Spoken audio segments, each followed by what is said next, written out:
السلام علیکم دوستو، امید کرتا ہوں کہ آپ لوگ خیریت سے ہوں گے۔ دوستو، آج کی کہانی ایک ٹرک ڈرائیور کی ہے جس کے پیچھے ایک چڑیل پڑ گئی تھی۔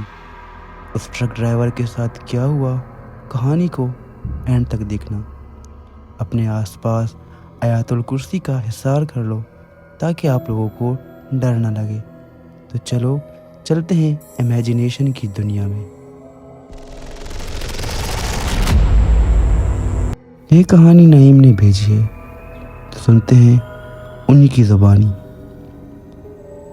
ابرار بھائی، میرا نام نعیم ہے۔ میں ہر ہفتے کراچی سے گلگت مال لے کر جاتا ہوں۔ بابو سر ٹاپ والا روٹ سب سے زیادہ خطرناک ہے، پر مالک کا آرڈر تھا کہ مال 3 دن میں پہنچ جانا چاہیے۔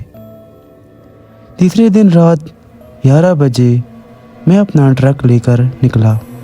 سنسان سڑک، آس پاس جھاڑیاں، خاموش اور ویران سڑک، نہ بندہ اور نہ بندے کی ذات، میں اکیلا اور میرا ٹرک۔ یہ سارا منظر خود میں ہی ایک ڈرا دینے والا منظر پیش کر رہا تھا، پر کیا کرنا تھا، اور استاد کا آرڈر تھا۔ میں اپنے راستے جا رہا تھا، پر مرتا کیا نہ کرتا، مجھے یہ آرڈر صبح تک پہنچانا تھا۔ میں ٹرک لے کر جا رہا تھا۔ تھوڑی دیر گزری ہوگی کہ مجھے سڑک پر ایک لڑکی کھڑی نظر آئی، سرخ جورا، ہاتھ میں پوٹلی۔ ابرار بھائی، اس وقت میرے ذہن میں غیر مرئی مخلوق کا کچھ تصور نہیں تھا۔ مجھے لگا کہ یہ میرے لیے کوئی ٹریپ ہو سکتا ہے، کوئی ڈاکو ہو سکتے ہیں۔ میں نے گاڑی نہیں روکی۔ استاد نے بھی کہا تھا، پہاڑوں پر رات کو جو بھی ہاتھ دے، روکنا نہیں۔ میں نے خود سے سوال کیا کہ اتنی رات کو اس ویران سڑک پر لڑکی، کچھ ٹھیک نہیں ہے۔ میں آگے نکل گیا۔ 2 کلومیٹر بعد جب بیک مرر میں دیکھتا تو وہی لڑکی ٹرک کے پیچھے بھاگ رہی تھی۔ اور ابرار بھائی، ڈر والی بات یہ تھی کہ وہ اپنے ہاتھوں اور دونوں پیروں سے بھاگ رہی تھی۔ میرے خدا، میں دیکھ کر جم گیا۔ خوف کے مارے میں نے ٹرک کی سپیڈ سٹارٹ کر دی، پر وہ ساتھ ساتھ بھاگ رہی تھی۔ اس کی آنکھیں مرر میں چمک رہی تھی۔ میں نے سپیڈ 80 کر دی، وہ اب بھی پیچھے تھی۔ 90 کی کر دی، 100 کی سپیڈ کر دی، پر وہ پیچھا نہیں چھوڑ رہی تھی۔ الٹا اب وہ ڈالے پر چلنے کی کوشش کر رہی تھی۔ لوہے کی کھڑکنے کی آوازیں آ رہی تھیں۔ میں نے ڈر کے مارے ریڈیو کا والیوم فل کر دیا، اور ابرار بھائی، ریڈیو بھی بند ہو گیا۔ میرا خون خشک ہو گیا۔ ڈالے سے زور زور سے دروازہ پیٹنے کی آوازیں آنے لگی۔ کوئی چلا رہا تھا، روکو، ٹرک روکو، میں کہہ رہی ہوں ٹرک روکو، مجھے گلگت جانا ہے، روکو۔ میں نے دعائیں پڑھنا شروع کر دی۔ ابرار بھائی، اس وقت میری حالت ایسی تھی کہ آج میری زندگی کی آخری رات ہے۔ یا تو میں ڈر کے مارے مر جاؤں گا، یا پھر مجھے یہ مار دے گی۔ میں نے خود میں ہی دعائیں پڑھنا شروع کی۔ اچانک سامنے موڑ آیا۔ میں نے بریک ماری تو ٹرک سلپ ہو گیا۔ میں بے ہوش ہو گیا۔ جب سنبھلا، ہوش میں آیا، دیکھا کہ میں نیچے ٹرک کے پاس بے ہوش پڑا تھا، اور میرا ٹرک کھائی سے 1 فٹ دور کھڑا تھا۔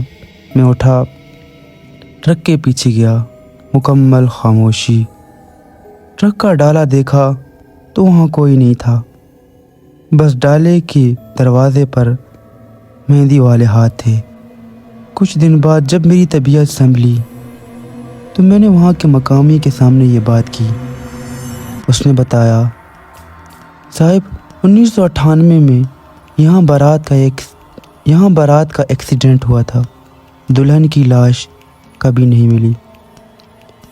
کہتے ہیں وہ ہر جمعرات کو اس روڈ پر نکلتی ہے۔ اس دن کے بعد میں نے بابو سر والا روٹ چھوڑ دیا، پر جب بھی اس رات کے بارے میں سوچتا ہوں تو میرے رونگٹے کھڑے ہو جاتے ہیں۔ تو بڑھتے ہیں دوسری کہانی کی طرف جو ہمیں عمران نے بھیجی ہے۔ تو یہ کہانی عمران نے بھیجی ہے، تو سنتے ہیں انہی کی زبانی۔ میرا نام عمران ہے اور یہ واقعہ میرے ساتھ اس وقت پیش آیا جب میں اپنے چچا کے گھر کچھ دن رہنے کے لیے گیا تھا۔ یہ گھر شہر سے دور ایک سنسان علاقے میں تھا۔ چچا اکثر کہتے تھے رات کو 12 کے بعد اوپر والے کمرے میں مت جانا۔ میں نے ہنستے ہوئے بات ٹال دی۔ پہلی رات سب ٹھیک تھا، لیکن دوسری رات بالکل 12 بجے مجھے اوپر سے گھسیٹنے کی آواز آئی۔ میں نے پہلے نظر انداز کیا، لیکن آواز بڑھتی گئی۔ آخر کر میں اٹھا اور سیڑھیوں کی طرف گیا۔ اوپر مکمل اندھیرا تھا۔ میں نے موبائل کی ٹارچ آن کی۔ جیسے ہی میں اوپر پہنچا، آواز اچانک بند ہو گئی۔ کمرہ آدھا کھلا تھا۔ میں نے آہستہ سے دروازہ دھکا دیا۔ اندر کچھ نہیں تھا، بس ایک پرانا پلنگ اور دیوار پر عجیب نشان۔ میں واپس مڑنے ہی والا تھا کہ میرے پیچھے دروازہ بند ہو گیا۔ میرا دل زور سے دھڑکنے لگا۔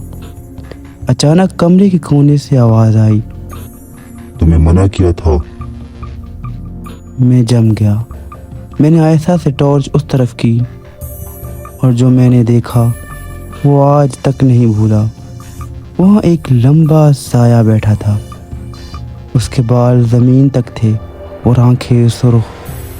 میں چیخنا چاہتا تھا لیکن آواز نہیں نکل رہی تھی۔ وہ آہستہ آہستہ کھڑا ہوا اور بولا، یہ میرا کمرہ ہے۔ میں پیچھے ہٹنے لگا۔ وہ ایک دم میرے سامنے آ گیا۔ تم نے حد پار کی ہے۔ اچانک کمرے کی دیواریں ہلنے لگی، ہوا تیز ہو گئی۔